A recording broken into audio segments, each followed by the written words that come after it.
बहुत समय पहले राजाओं और ऋषियों की भूमि में एक कहानी का जन्म हुआ। देवताओं और मनुष्यों की कहानी, साहस और विश्वासघात की, धर्म और भाग्य की। यह महाभारत है अब तक बताया गया सबसे महान महाकाव्य।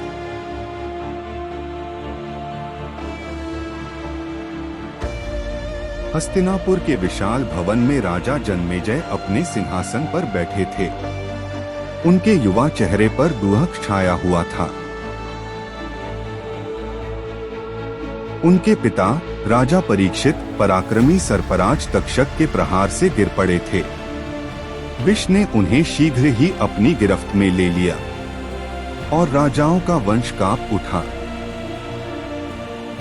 शोक अग्नि बन गया, क्रोध प्रतिज्ञा बन गया। जन्मेजय गरजे, इस संसार का प्रत्येक सर्प ज्वाला में भस्म हो जाए। और इस प्रकार प्रतिशोध की प्रक्रिया शुरू हो गई। पुजारी इकट्ठे हुए, मंत्रोच्चार करते हुए, जिससे आकाश हिल गया। एक विशाल अग्निवेदी धधक उठी, जिसकी लपटें आकाश की ओर उठ रही थीं। हजारों सांप फुफकारते, छटपटाते दिव्य शक्ति द्वारा नरक में खींच लिए गए। उनकी चीखें धरती और हवा में गूंज रही थीं। जंगल, पहाड़, नदियां, सबने अपने अपने सर प्रकट किए। कोई भी बलिदान की पुकार का विरोध नहीं कर सका। एक एक करके वे आग में विलीन हो गए और गिरते तारों की तरह चमकती चिंगारियों में बदल गए। लोग कांप उठे। जो प्रतिशोध से शुरू हुआ था, वह आग की एक नदी बन गया था, जिसने न सिर्फ सांपों को बल्कि दुनिया के संतुलन को भी निगल लिया। तभी भीड़ में से एक बालक निकला। आस्तिक ऋषि बालक अपनी उम्र से कहीं अधिक ज्ञान से चमक रहा था। वह शांत भाव से जलती हुई वेदी की ओर चला। उसकी आंखों में करुणा झलक रही थी। राजा के सामने उसने गहरा प्रणाम किया और बोला, हे राजन, तुम्हारा यज्ञ प्रज्वलित है, परंतु इसकी अग्नि सर्पों से भी अधिक भस्म कर देगी।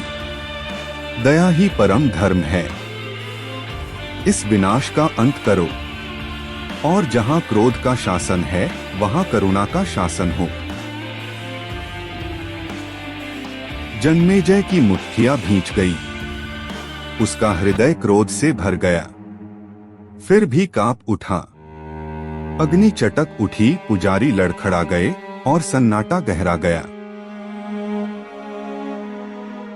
और फिर राजा ने अपना हाथ उठाया।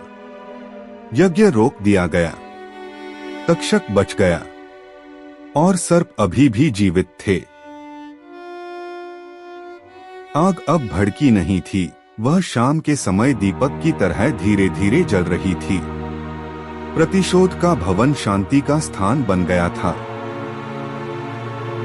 उसी कक्ष में ऋषि व्यास प्रकट हुए, तेजस्वी, शांत, ज्ञान के स्रोत। उनके साथ उनके शिष्य वैशंपायन भी थे, जो दरबार में बोलने के लिए तैयार थे। और वहीं कहानियों की कहानी शुरू हुई। राजाओं और योद्धाओं की, देवताओं और राक्षसों की, युद्ध भूमि में परखे गए धर्म की कहानी।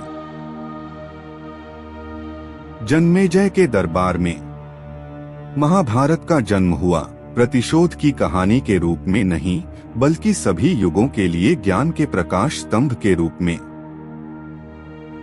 राजा जन्मेजय के दरबार में ऋषि वैशंपायन ने एक कहानी बुननी शुरू की।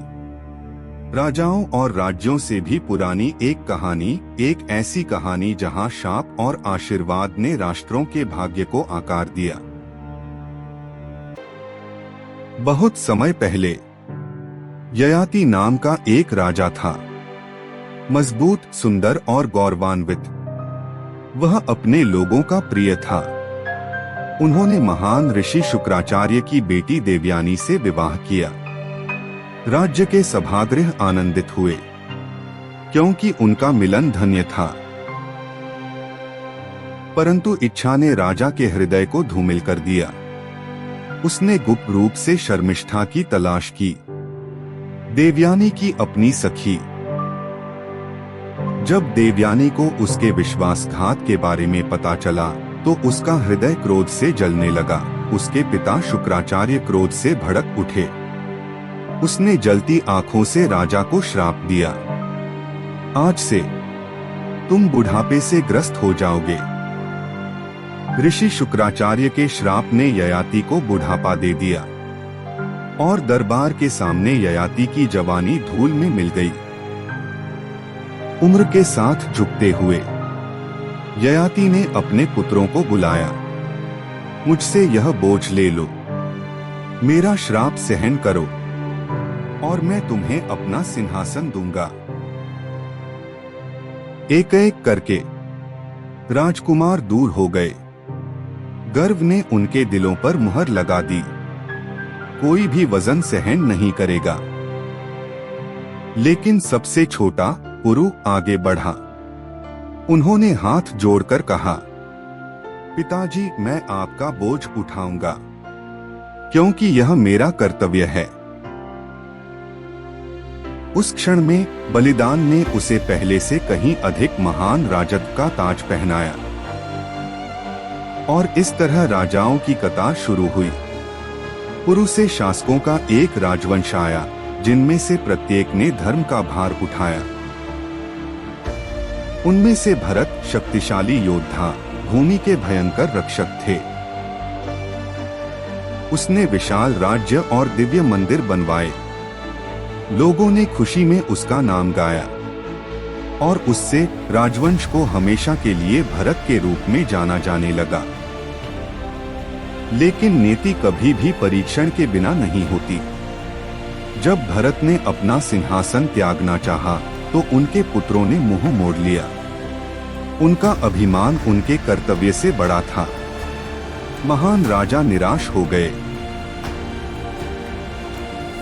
अपने दुहक में अकेले उसने पवित्र अग्नि के सामने घुटने टेक दिए और प्रार्थना की, हे देवताओं, मेरा मार्गदर्शन करो।